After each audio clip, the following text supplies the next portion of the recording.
श्री हरदास श्री बृहस्पतिवार व्रत कथा। भारतवर्ष में एक प्रतापी और दानी राजा राज्य करता था। वह नित्य गरीबों और ब्राह्मणों की सहायता करता था। ये बात उसकी रानी को अच्छी नहीं लगती थी। वह न गरीबों को दान देती थी, ना ही भगवान की पूजा करती थी, और राजा को भी दान देने से मना करती थी। एक दिन राजा शिकार खेलने वन को गए तो रानी महल में अकेली थी। उसी समय बृहस्पति देव साधु वेश में राजा के महल में भिक्षा के लिए गए और भिक्षा मांगी। रानी ने भिक्षा देने से इनकार किया और कहा, हे साधु महाराज, मैं तो दान्य पुण्य से तंग आ गई हूँ। मेरा पति सारा धन लुटाते ही रहते हैं। मेरी इच्छा है कि हमारा धन नष्ट हो जाए, फिर ना रहेगा बांस ना बजेगी बांसुरी। साधु ने कहा, देवी तुम तो बड़ी विचित्र हो। धन संतान तो सभी चाहते हैं, पुत्र और लक्ष्मी तो पापी के घर भी होनी चाहिए। यदि तुम्हारे पास अधिक धन है तो भूखों को भोजन दो, प्यासों के लिए प्याऊ बनवाओ, मुसाफिरों के लिए धर्मशाला खुलवाओ। जो निर्धन अपनी कुंवारी कन्या को विवाह नहीं कर सकते उनका विवाह करा दो। ऐसे और कई काम हैं जिनके करने से तुम्हारा यश लोक परलोक में फैलेगा। परंतु रानी पर उपदेश का कोई प्रभाव न पड़ा। वह बोली, महाराज आप मुझे कुछ न समझाइए, मैं धन नहीं चाहती जो हर जगह बांटती फिरो। साधु ने उत्तर दिया, यदि तुम्हारी ऐसी इच्छा है तो तथास्तु। तुम ऐसा करना कि बृहस्पतिवार को घर लीप कर पीली मिट्टी से अपना सिर धोकर स्नान करना, भट्टी चढ़ाकर कपड़े धोना। ऐसा करने से आपका सारा धन नष्ट हो जाएगा। इतना कहकर वह साधु महाराज वहां से अलोप हो गए। साधु के अनुसार कई बातों को पूरा करते हुए रानी को केवल 3 बृहस्पतिवार ही बीते थे कि उसकी समस्त धन संपत्ति नष्ट हो गई। भोजन के लिए राजा का परिवार तरसने लगा। तब एक दिन राजा ने रानी से बोला कि हे रानी, तुम यहीं रहो, मैं दूसरे देश को जाता हूँ, क्योंकि यहाँ पर सभी लोग मुझे जानते हैं, इसलिए मैं कोई छोटा कार्य नहीं कर सकता। ऐसा कहकर राजा परदेश चला गया। वहां जंगल से लकड़ी काट कर लाता और शहर में बेचता।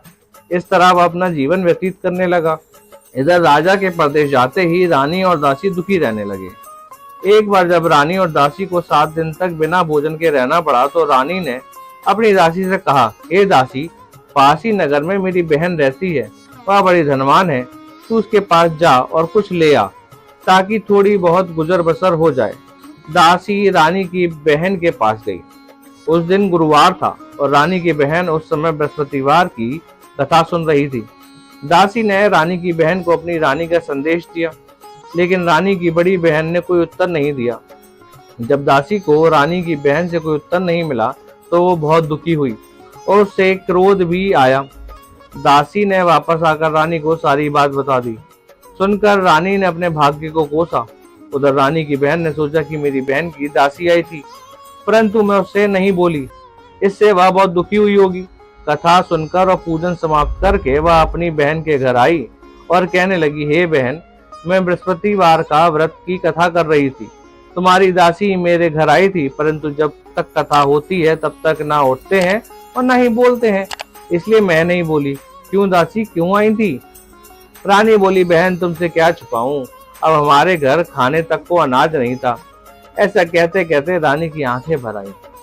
उसने दासी समेत पिछले 7 दिनों से भूखे रहने तक की बात अपनी बहन को विस्तार पूर्वक सुना दी। रानी की बहन बोली, देखो बहन, भगवान बृहस्पति देव सबकी मनोकामनाओं को पूर्ण करते हैं। देखो, शायद तुम्हारे घर में अनाज रखा हो। पहले तो रानी को विश्वास नहीं हुआ, पर बहन के आग्रह करने पर उसने अपनी दासी को अंदर भेजा तो उसे सचमुच में अनाज से भरा एक घड़ा मिल गया। यह देखकर दासी को बड़ी हैरानी हुई। दासी रानी से कहने लगी, हे रानी, जब हमको भोजन नहीं मिलता तो हम व्रत ही तो करते हैं, इसलिए क्यों ना इनसे व्रत और कथा की विधि पूछ ली जाए ताकि हम भी व्रत कर सकें। तब रानी ने अपनी बहन से बृहस्पतिवार व्रत के बारे में पूछा। उसकी बहन ने बताया, बृहस्पतिवार के व्रत में चने की दाल और मुनक्का से विष्णु भगवान का केले की जड़ में पूजन करें तथा दीपक जलाएं, व्रत कथा सुने और पीला भोजन ही करें। इससे बृहस्पति देव प्रसन्न होते हैं। व्रत और पूजन विधि बताकर रानी की बहन अपने घर को लौट आई। 7 दिन के बाद जब गुरुवार आया तो रानी और दासी ने व्रत रखा। गुड़साल में जाकर चना और गुड़ लेकर आई। फिर उससे केले की जड़ तथा विष्णु भगवान का पूजन किया। अब पीला भोजन कहाँ से आए? इस बात को लेकर दोनों बहुत दुखी थे। चूंकि उन्होंने व्रत रखा था, इसलिए बृहस्पति देव उनसे प्रसन्न थे। इसलिए वे एक साधारण व्यक्ति का रूप धारण कर 2 थालों में सुंदर पीला भोजन दासी को दे गए। भोजन पाकर दासी प्रसन्न हुई और फिर रानी के साथ मिलकर भोजन ग्रहण किया। उसके बाद वह सभी गुरुवार को व्रत और पूजन करने लगी। बृहस्पति भगवान की कृपा से उनके पास फिर से धन संपत्ति आ गई, परंतु रानी फिर से पहले की तरह आलस्य करने लगी। तब दासी बोली, देखो रानी, तुम पहले भी इसी प्रकार आलस्य करती थी। तुम्हें धन रखने में कष्ट होता था, इस कारण सभी धन नष्ट हो गया। अब जब भगवान बृहस्पति की कृपा से धन मिला है तो तुम्हें फिर से आलस्य होता है। रानी को समझाते हुए दासी कहती है कि बड़ी मुसीबतों के बाद हमने ये धन पाया है, इसलिए हमें दान पुण्य करना चाहिए, भूखे मनुष्यों को भोजन कराना चाहिए और धन को शुभ कार्यों में खर्च करना चाहिए, जिससे तुम्हारे कुल का यश बढ़ेगा, स्वर्ग की प्राप्ति होगी और पितृ प्रसन्न होंगे। दासी की बात मानकर रानी अपना धन शुभ कार्यों में खर्च करने लगी, जिससे पूरे नगर में उसका यश फैलने लगा। बृहस्पतिवार व्रत कथा के बाद श्रद्धा के साथ आरती की जानी चाहिए। इसके बाद प्रसाद बांटकर उसे ग्रहण करना चाहिए। एक दिन राजा दुखी होकर जंगल में एक पेड़ के नीचे आसन जमाकर बैठ गया। वह अपनी दशा को याद करके व्याकुल होने लगा। बृहस्पतिवार का दिन था। एकाएक उसने देखा कि निर्जन वन में एक साधु प्रकट हुए। वह साधु वेश में स्वयं बृहस्पति देवता थे। लकड़हारे के सामने आकर बोले, हे लकड़हारे, इस सुनसान जंगल में तू चिंता मगन क्यों बैठा है? लकड़हारे ने दोनों हाथ जोड़कर प्रणाम किया और उत्तर दिया, महात्मा जी, आप सब कुछ जानते हैं, मैं क्या ही कहूँ। यह कहकर रोने लगा और साधु को अपनी आत्मकथा सुनाई।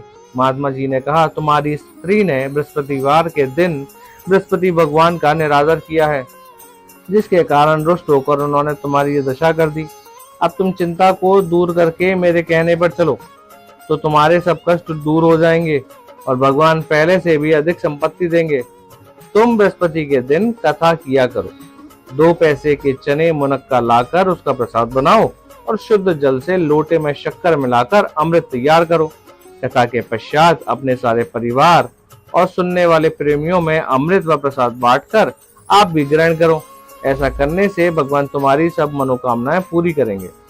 साधु के वचन सुनकर लकड़हारा बोला, हे प्रभु, मुझ लकड़ी बेचकर इतना पैसा नहीं मिलता जिससे भोजन के उपरांत कुछ बचा सकूं।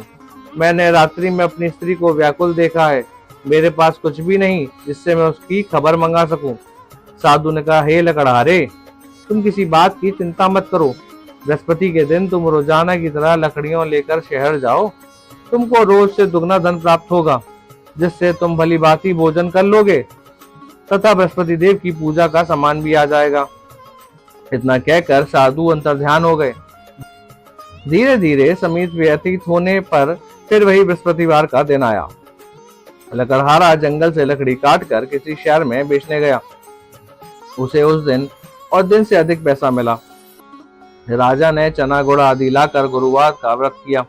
उस दिन से उसके सभी कलेश दूर हुए, परंतु जब दोबारा गुरुवार का दिन आया तो बृहस्पतिवार का व्रत करना भूल गया। इस कारण बृहस्पति भगवान नाराज हो गए। उस दिन उस नगर के राजा ने विशाल यज्ञ का आयोजन किया था तथा शहर में ये घोषणा करा दी कि कोई भी मनुष्य अपने घर में भोजन न बनावे, न आग जलावे, समस्त जनता मेरे यहाँ भोजन करने आवे। इस आज्ञा को जो न मानेगा उसे फांसी की सजा दी जाएगी। इस तरह की घोषणा संपूर्ण नगर में करवा दी। राजा की आज्ञा अनुसार शहर के सभी लोग भोजन करने गए, लेकिन लकड़हारा कुछ देर से पहुंचा, इसलिए राजा उसको अपने साथ घर ले गए और ले जाकर भोजन करा रहे थे तो रानी की दृष्टि उस खूंटी पर पड़ी जिस पर उसका हाल लटका हुआ था। वह वहां पर दिखाई नहीं दिया। रानी ने निश्चय किया कि वह मेरा हार इस मनुष्य ने चुरा लिया है। उसी समय सिपाही को बुलाकर उसको कारागार में डलवा दिया। जब लकड़हारा कारागार में पड़ गया और बहुत दुखी होकर विचार करने लगा कि ना जाने कौन से पूर्व जन्म के कर्म से मुझे यह दुख प्राप्त हुआ है, और उसी साधु को याद करने लगा जो कि जंगल में मिला था। उसी समय तत्काल बृहस्पति देव साधु के रूप में प्रकट हुए और उसकी दशा को देखकर कहने लगे, अरे मूर्ख, तूने बृहस्पति देव की कथा नहीं करी, इस कारण तुझे दुख प्राप्त हुआ है। अब चिंता मत कर, बृहस्पतिवार के दिन कारागार के दरवाजे पर 4 पैसे पड़े मिलेंगे उनसे तू बृहस्पति देव की पूजा करना, तेरे सभी कष्ट दूर हो जाएंगे। बृहस्पति के दिन उसे 4 पैसे मिले। लकड़हारे ने कथा कही। उसी रात्रि को बृहस्पति देव ने उस नगर के राजा को स्वप्न में कहा, हे राजा, तुमने जिस आदमी को कारागार में बंद कर दिया है वह निर्दोष है, वह राजा है, उसे छोड़ देना। रानी का हार उसी खूंटी पर लटका है, अगर तू ऐसा नहीं करेगा तो मैं तेरे राज्य को नष्ट कर दूंगा। इस तरह रात्रि के स्वप्न को देखकर राजा प्रातः काल उठा और खूंटी पर हार देखकर लकड़हारे को बुलाकर क्षमा मांगी तथा लकड़हारे को योग्य सुंदर वस्त्र आभूषण देकर विदा कर दिया। बृहस्पति देव के आज्ञा अनुसार लकड़हारा अपने नगर को चल दिया। राजा जब अपने नगर के निकट पहुंचा तो उसे बड़ा आश्चर्य हुआ। नगर में पहले से अधिक बाग, तालाब, कुएं तथा बहुत सी धर्मशाला, मंदिर आदि बन गए थे। राजा ने पूछा, ये किसका बाग और धर्मशाला है? तब नगर के सब लोग कहने लगे, ये सब रानी और बांदी के हैं। तो राजा को आश्चर्य हुआ और गुस्सा भी आया। जब रानी ने ये खबर सुनी कि राजा आ रहे हैं तो उन्होंने बांदी से कहा, हे दासी, देख राजा हमको कितनी बुरी हालत में छोड़ गए थे, हमारी ऐसी हालत देख कर वह लौट ना जाए, इसलिए तू दरवाजे पर खड़ी हो जा। आज्ञा अनुसार दासी दरवाजे पर खड़ी हो गई। राजा आए तो उन्होंने अपने साथ लिवा लाई। तब राजा ने क्रोध करके अपनी रानी से पूछा कि यह धन तुम्हें कैसे प्राप्त हुआ है? तब उन्होंने कहा, हम ये सब धन बृहस्पति देव के इस व्रत के प्रभाव से प्राप्त हुआ है। राजा ने निश्चय किया कि 7 रोज बाद तो सभी बृहस्पति देव का पूजन करते हैं, परंतु मैं प्रतिदिन दिन में 3 बार कहानी तथा रोज व्रत किया करूंगा। अब हर समय राजा के दुपट्टे में चने की दाल बंधी रहती तथा दिन में 3 बार कहानी कहता।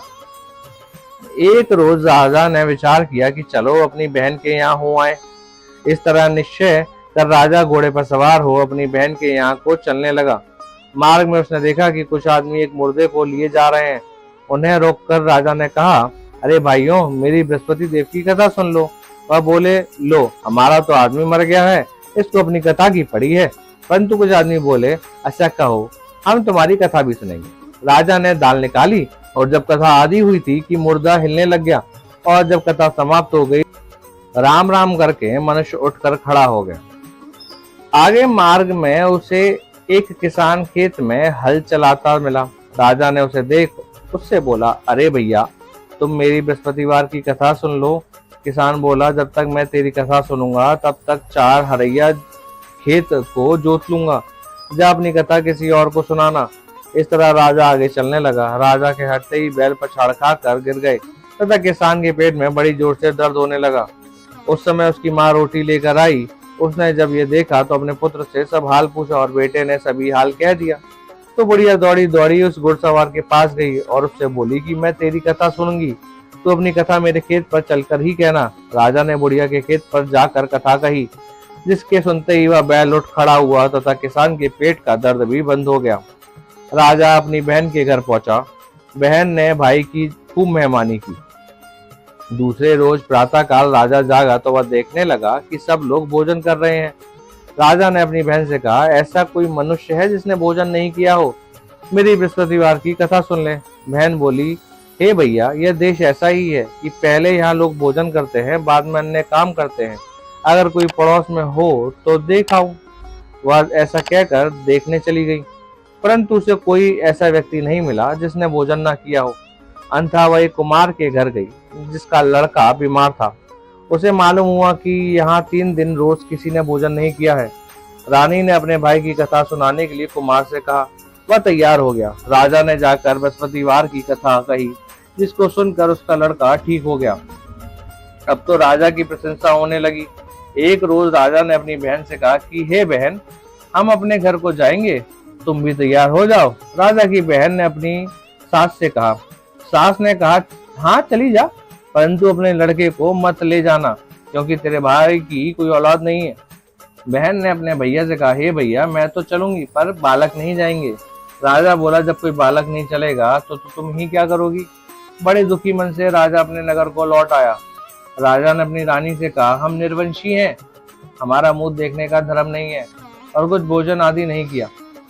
रानी बोली, हे प्रभु, बृहस्पति देव ने हमें सब कुछ दिया है, वह हमें औलाद भी अवश्य देंगे। उसी रात को बृहस्पति देव ने राजा से स्वप्न में कहा, हे राजा, उठ, सभी सोच त्याग दे, तेरी रानी गर्भ से है। राजा की ये बात सुनकर बड़ी खुशी हुई। 9वें महीने में उसे गर्भ से एक सुंदर पुत्र पैदा हुआ। तब राजा बोला, हे रानी, स्त्री बिना भोजन के रह सकती है, पर बिना कहे नहीं रह सकती। जब मेरी बहन आवे तो तुम उसे कुछ कहना मत। रानी ने सुनकर हाँ कर दिया। जब राजा की बहन ने इस समाचार सुना तो वह खुश हुई तथा बधाई लेकर अपने भाई के यहाँ आई। तब रानी ने कहा, घोड़ा चढ़कर तो नहीं आई, गधा चढ़ी आई। राजा की बहन बोली, भाभी मैं इस प्रकार न कहती तो तुम्हें औलाद कैसे मिलती।